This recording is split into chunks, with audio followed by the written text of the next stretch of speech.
Hello friends, how are you friends.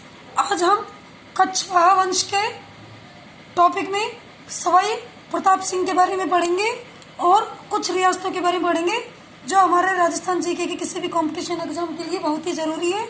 तो शुरू करते हैं सवाई प्रताप सिंह के बारे में। ये स्वयं किस नाम से कविता लिखते थे? तो ये लिखते थे ब्रजनिधि नाम से कविता लिखते थे। इनके दरबार में गुणी जन खाना और बाईसी की भरमार थी। इसका क्या अर्थ है? इसका अर्थ है कि 22 विद्वानों का दल था इनके दरबार में। इनके द्वारा जयपुर के संगीत सम्मेलन कराया गया। उसका अध्यक्ष कौन था? तो उसका अध्यक्ष, संगीत सम्मेलन का अध्यक्ष कौन था? देवऋषि ब्रजपाल भट्ट थे। संगीत सम्मेलन का अध्यक्ष देवऋषि ब्रजपाल भट्ट थे। इसी सम्मेलन में किस ग्रंथ की रचना हुई? तो इसी सम्मेलन में राधा गोविंद संगीत सार की रचना हुई। सवाई प्रताप सिंह ने 1799 में किस मंजिला का निर्माण करवाया? तो किस मंजिला का निर्माण करवाया? 1799 में हवा महल का निर्माण करवाया। यह हवा महल 5 मंजिला है, जिसका वास्तुकार कौन था? लालचंद उस्ताद थे। कौन था? लालचंद उस्ताद। इसकी दूसरी शताब्दी कब मनाई जाती है? तो इसकी दूसरी शताब्दी 1999 में मनाई गई। 1787 में सवाई प्रताप ने किसको हराया? तो किसको हराया? तुंगा के मैदान में महादजी सिंधिया को। किसको हराया?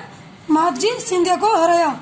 इन्होंने जयपुर के इतिहास, कला, संगीत, साहित्य का आश्रयदाता माना जाता है। किसका आश्रयदाता माना जाता है? जयपुर के इतिहास में कला साहित्य का आश्रयदाता माना जाता है। अब हम पढ़ेंगे जगत सिंह द्वितीय के बारे में। जयपुर का बदनाम शासक था जगत सिंह द्वितीय, क्योंकि उनकी प्रेमिका रसकपुर थी, जो रसकपुर नामक वेश्या थी। इसी कारण उसको बदनाम शासक माना जाता है। जगत सिंह द्वितीय के पिता कौन थे? प्रताप सिंह, यानी कि प्रताप सिंह का बेटा था जगत सिंह द्वितीय। जगत सिंह ने ईस्ट इंडिया कंपनी के साथ संधि की थी। कब की थी? 2 अप्रैल 1818 ईस्वी को। अब पढ़ेंगे माधव सिंह द्वितीय के बारे में। ये प्रिंस एडवर्ड सप्तम के राज्य अभिषेक के लिए कहाँ गए थे?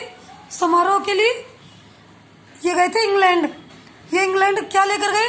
ये 2 चांदी के पत्रों में गंगा जल लेकर गए थे इंडिया से, भारत से। इन्होंने किसको? बनारस हिंदू विश्वविद्यालय बनाने हेतु 5 लाख दान में दिए।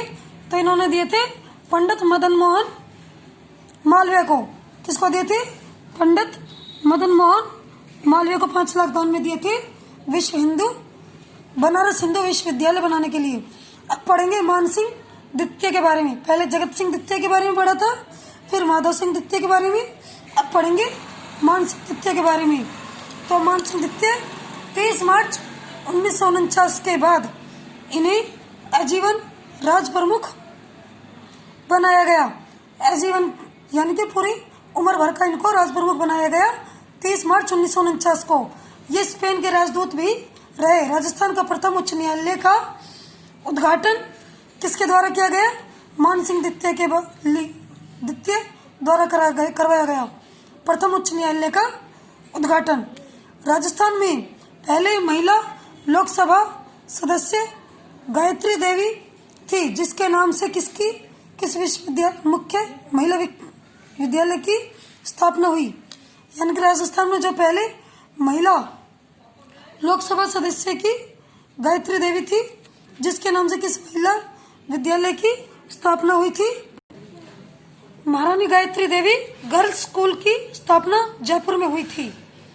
अगला, भारत की पहली मर्सिडीज वैन, जिसका W126500 SEL आयात करने वाली श्रेय महिला महारानी गायत्री देवी को जाता है, क्योंकि इन्होंने आयात किया था, इसलिए इनका श्रेय इनको जाता है, गायत्री देवी को। महारानी गायत्री देवी की आत्मकथा का शीर्षक क्या था? एक राजकुमारी की यादें। राजस्थान की प्रमुख रियासतों के बारे में पढ़ेंगे। तो पहली रियासत कौन सी है? भरतपुर रियासत। राजस्थान का पूर्वी भाग धौलपुर, वह भरतपुर का जाट वंश रहा। पूर्वी भाग कौन सा? धौलपुर और भरतपुर का जाट वंश। और गंजेब की मृत्यु के बाद जाट चूड़ामन ने आसपास का थून में किला बनाकर कौन सा राज्य स्थापित किया? भरतपुर। किसने करा था? चूड़ामन ने। और गंजेब की मृत्यु के बाद इनके उत्तराधिकारी बदन सिंह को जयपुर, नरेश जयसिंह ने डीग की जागीर और कौन सी उपाधि दी? तो डीग की जागीर व ब्रजराज की उपाधि दी। कौन सी उपाधि दी थी इनको? बदन सिंह को डीग की जागीर और ब्रजराज की उपाधि दी थी। बदन सिंह ने भरतपुर को अपनी राजधानी बनाया। बदन सिंह के पुत्र कौन थे? सूरजमल, जिन्होंने 1733 में सांगेर के निकट भरतपुर दुर्ग का निर्माण करवाया। किसने करवाया? बदन सिंह के पुत्र सूरजमल ने। कब करवाया? 1733 ईस्वी में। कहाँ करवाया? सांगेर के निकट भरतपुर दुर्ग का निर्माण करवाया। सूरजमल ने 1755 से 1763 में डीग के महलों का निर्माण करवाया। कब से कब तक? 1755 से 1763 तक। जवाहर सिंह कौन थे? सूरजमल का पुत्र था। जवाहर ने विदेशी लड़कों का एक पेशेवर सेना बनाई। विदेशी लड़कों की एक पेशेवर सेना बनाई। इसके उत्तराधिकारी रंजीत सिंह ने अंग्रेजों से अधीन संधि कब की थी? 1803 ईस्वी में। इनके उत्तराधिकारी थे रंजीत सिंह ने अंग्रेजों से इनके अधीन संधि कब की थी? 1803 ईस्वी में। मत्स्य संघ में विलय कब हुई? तो हुई थी भरतपुर रियासत स्वतंत्रता के बाद। मत्स्य संघ कब विलय हुआ था भरतपुर में? स्वतंत्रता के बाद। धौलपुर के तालाबे शाही का निर्माण किसने करवाया? तय करवाया जहांगीर के मनसबदार सुलेह खान ने। धौलपुर में तालाबे शाही का निर्माण जहांगीर के मनसबदार सुलेह खान ने। 16वीं व 17वीं शताब्दी में नील का निर्माण बहुत विकसित हुआ। नील हमारी सांस्कृतिक विरासत रही थी। बयाना और बारिक वंश के द्वारा शासन किया था। ये था भरतपुर के बारे में। अब अलवर के बारे में पढ़ेंगे, अलवर रियासत के बारे में। अलवर का क्षेत्र किसके अधीन था? तो ये था 11वीं शताब्दी में ये अजमेर चौहान के अधीन था। बाद में जयपुर का ये अंग बना। 1744 में कछवा सामंत प्रताप सिंह को मुगल बादशाह आलम ने जयपुर से स्वतंत्र कर किसकी रियासत प्रदान की? माचेड़ी की। 1744 में कछवा सामंत प्रताप सिंह को मुगल बादशाह आलम ने जयपुर से स्वतंत्र कर माचेड़ी की रियासत प्रदान की। 1775 में प्रताप सिंह ने भरतपुर राज्य से अलवर छीनकर उसे अपनी राजधानी बनाया। कब बनाया प्रताप सिंह ने? 1775 में अलवर को छीन लिया भरतपुर राज्य से और उसे अपनी राजधानी बना लिया। 1803 में किसने ईस्ट इंडिया कंपनी से संधि की? बख्तावर सिंह ने। 12 नवंबर 1930 को नरेंद्र मंडल के सदस्य के रूप में कौन से सम्मेलन में भाग लिया? गोलमेज सम्मेलन में। 12 नवंबर 1930 नरेंद्र मंडल के सदस्य के रूप में। नरेंद्र मंडल को यह नाम किसने दिया? तो यह नाम दिया था महाराजा जयसिंह ने। जयसिंह की उन सुधार नीति के कारण अंग्रेजी सरकार 1933 में पद से हटाकर राज्य से निष्कासित कर दिया। किसको कर दिया? जयसिंह को, अंग्रेजों ने। उन्होंने सुधार नीति का कारण, उनकी सुधार नीति के कारण अलवर का पराक्रमी वीर हसन खां मेवात ने खानवा के युद्ध में महाराणा सांग की तरफ से बाबर से युद्ध किया। अब का पढ़ेंगे खरौली के बारे में। विजयपाल यादव ने 1040 में यादव वंश के शासन की स्थापना की गई। कब की गई? 1040 में विजयपाल यादव ने 1040 में यादव वंश की शासन की स्थापना की।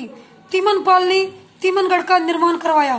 तीमनपाल दुर्ग ने तीमनगढ़ का निर्माण करवाया तीमनपाल ने। 1348 में अर्जुन पाल यादव ने कल्याणपुर बसाया। कब बसाया? 1348 में। कौन सा बसाया? कल्याणपुर। अर्जुन पाल यादव ने। जो अब करौली के नाम से जाना जाता है। 1650 में धर्मपाल द्वितीय ने करौली को अपनी राजधानी बनाया। कब बनाया? 1650 में धर्मपाल द्वितीय ने अपनी राजधानी बनाया। ब्रिटिश सरकार से संधि कब की? करौली नरेश ने 1817 में। कब की थी करौली नरेश ने? 1817 में। अब पढ़ेंगे जैसलमेर रियासत के बारे में। जैसलमेर में कौन से यादवों का शासन था? भाटी का शासन था।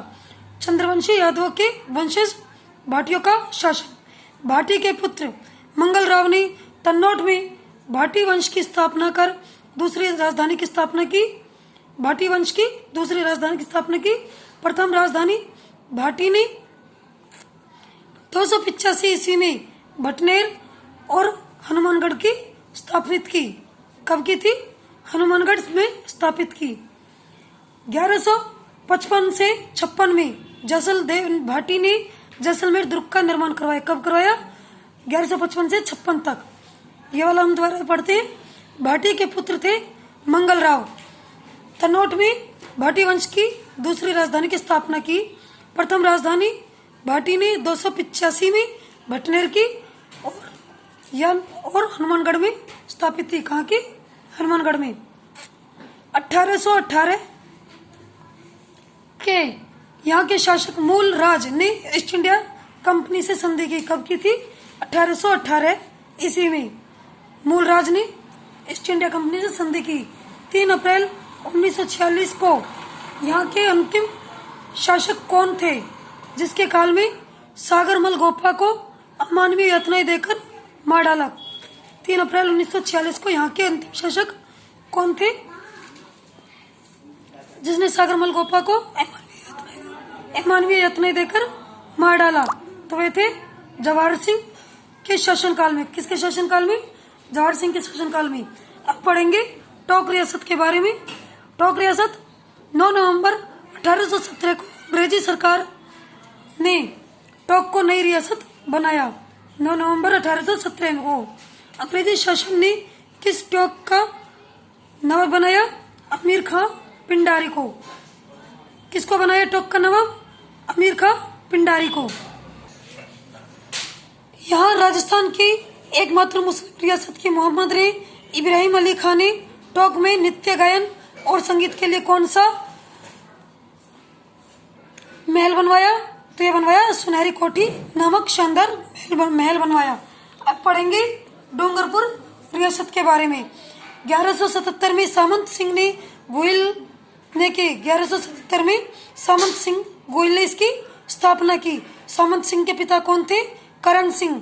डूंगरपुर की नगर की स्थापना रावल वीर सिंह ने 14वीं शताब्दी में की। पहले की थी 1177 में सामंत सिंह गोयल ने, बाद में रावल वीर सिंह ने 14वीं शताब्दी में। डूंगरपुर के शासकों को द्वारा इन्हें कौन सी उपाधि दी गई? रावल की और महारावल की। भील शासकों के हराने के बाद किसने महारावल का ताज पहना? जगमाल ने। इनके बाद किसने पहना? जगमाल ने। झुंझुनू के स्थापक कौन थे? मोहम्मद। और बांसवाड़ा की नींव किसने रखी? जगमाल ने 1518 ईस्वी में। फ्रेंड्स, आज का वीडियो इतना ही। आपको मेरा वीडियो कैसा लगा? प्लीज लाइक करें और सब्सक्राइब करें। धन्यवाद।